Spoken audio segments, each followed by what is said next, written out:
আমার ঠিক সেই সব মানুষগুলোকে দেখতে ইচ্ছা করছে যাদের মুখ থেকে আমি অবিরত শুনতে থাকি যে গরমকাল নাকি তাদের অত্যন্ত প্রিয়।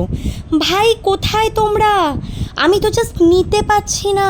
উফ, আমার অবস্থা দেখো। আমি কনস্ট্যান্টলি 5 মিনিট হলো আমি গা হাত পা ধুয়ে বাড়ি থেকে ফ্রেশ হয়ে বেরালাম, একদম ঘেমে মানে যা তা অবস্থা। আমি একদম নিতে পারি না বেসিক্যালি গরমকাল। আমার একটা আলাদা লেভেলের ব্রিদিং ট্রাবল হয়, শরীর খারাপ হয়, প্রচণ্ড বাজে কন্ডিশন থাকে আমার গরমকালে। আজকে বেরিয়ে গেছিলাম হঠাৎ করে জামাইষষ্ঠীর শাড়ি কিনতে।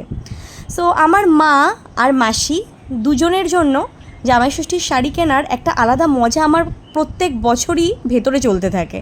মানে একটা আলাদা লেভেলের এক্সাইটমেন্ট কাজ করে, কারণ সত্যি কথা বলতে গেলে বিয়ের আগে যখন নিজে ইনকাম করা জিনিসগুলো দিতাম তখন এত ভাবতে হতো না। ঠিক এখনও আমি ভাবি না, যখন বিয়ের পরও নিজের ইনকামের টাকা দিয়ে কিছু জিনিস কিনে নিয়ে যাই, মা বা মাসি দুজনেই আমার পছন্দটাকে খুব সুন্দরভাবে দাম দেয়। আর জামাইষষ্ঠীতে কিছু দিলে তো ছেড়েই দাও, তার পছন্দ হবেই হবে। তো লাকিলি 3 বছর ধরে যা যা আমরা দুজনে পছন্দ করছি সেগুলো ওদের প্রত্যেকেরই পছন্দ হয়েছে। আর এই যে নিয়ে যাব, তারপর আমার মা আর মাসি শুরু করবে, কেন প্রত্যেকবার নিয়ে আসিস। আর এদেরকে কি করে বোঝাবো, এগুলো তো আমাদের ভালোবাসা, তাই না? সো আজকে আমি বেরিয়ে গেছি শ্যামবাজারে।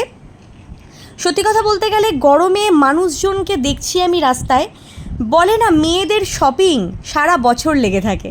আর যখনই আমি শ্যামবাজারে আসি, যেহেতু আমার বাড়ির থেকে শ্যামবাজারের ডিস্টেন্স অনেকটাই কাছে, হার্ডলি 5 to 6 মিনিটস, তো যখনই আসি আমি ক্রকারিজ আইটেমগুলো কিনতে আসি। প্রচুর ভর্তি ক্রকারিজ, মানে সেরামিক, কাচের যে বাটিগুলো, যে কাটোরিগুলো, তারপরে যে তোমরা দেখতেই পাচ্ছ আমি হেঁটে হেঁটে এগাচ্ছি, গ্লাস, কফি মাগস, প্রচুর। এর আগেও আমি তো মানে কয়েকদিন আগেই এসে কিনে নিয়ে গেছিলাম। সো এগুলো দেখতে দেখতেই আমার মাথা খারাপ হয়ে যায়। আর তারপরে তো বিভিন্ন ড্রেস, শাড়িজ প্রচুর থাকে, ঠাকুরের জামা কি না থাকে। ব্যাগসের কালেকশন তো সত্যিই সুন্দর, বাট যেহেতু আমি নিজে ব্যাগের বিজনেস করি সেহেতু ব্যাগের দিকে আমার চোখ যায় না। সো এই ধরনের যে প্লেটসগুলো, যেগুলোতে টিফিন তোমরা অনায়াসে দিতে পারো, ফ্লাওয়ার ভাস, বিভিন্ন আইটেমসগুলো, তো তোমরা যদি এগুলো কখনো নিতে চাও একবার শ্যামবাজার থেকে এসে ঘুরে যেও, ভীষণ ভালো লাগবে। আর হেঁটে হেঁটে হাতিবাগান চত্বর ঘোরার একটা আলাদা মজা আছে। এদিক ওদিক তাকাতে তাকাতেই সময় কেটে যায়, লাস্টে আর সত্যি কথা বলতে গেলে কিছুই নেওয়া হয় না। বাট আগে বিয়ের আগে যখন আমি 6 মান্থস মতো এখানে শ্যামবাজারে ব্যাংকে ট্রান্সফার ছিলাম, তো তখন আমি প্রচুর শপিং করতাম। যাই হোক, আস্তে আস্তে চলে এসেছি তন্তুজোর সামনে। আমরা ঠিক একটা দোকান আছে এখানে, জয়গোবিন্দ্র বস্ত্রালয়, সেটাকেই আমরা খুঁজছিলাম। ওখান থেকে বরাবরই আমার শ্বশুর শাড়ি নেয় আর আমরা ওখান থেকে শাড়ি নিই, কারণ ভীষণ ভালো কালেকশন। তো সেটা আমরা খুঁজে পাচ্ছিলাম না, তো আলটিমেটলি আমরা খুঁজে পেয়েছিলাম জয়গোবিন্দ বস্ত্রালয়। ভেতরে এত ভিড় ছিল যে তোমাদের শাড়ি কেনার টাইমটা আমি দেখাতে পারিনি। তো ভেতরে ঢুকে আমরা শাড়ি কিনে আমরা বেরিয়ে পড়েছিলাম। ভেতরে শাড়ির ভিডিওটা করতে পারিনি কারণ প্রচণ্ড ভিড় ছিল, মানে কোথায় দাঁড়াবো, কোথায় ক্যামেরা ধরবো কিছুই বুঝতে পারছিলাম না। সো শাড়িগুলো ডেফিনেটলি তোমাদের সাথে শেয়ার করবো জামাইষষ্ঠীর দিনকে। তারপরে আমরা আস্তে আস্তে বেরিয়ে গেলাম ওখান থেকে। আজকে আর হাতিবাগানের দিকটাতে যাইনি, কারণ সত্যি কথা বলতে গেলে সময় একদমই ছিল না। বাড়ি থেকে বেরিয়েছিলাম 8:30 কি 9:15টার সময়। তো তারপরে আমরা আজকে হঠাৎ করে ইচ্ছা হলো যে সানডেতে আমাদের সত্যি কথা বলতে গেলে মানে এভরি সানডেতেই আমাদের ইচ্ছে হয়, বাট কন্ট্রোল করি অনেকটাই, কিন্তু রোজ কন্ট্রোল করা হয় না।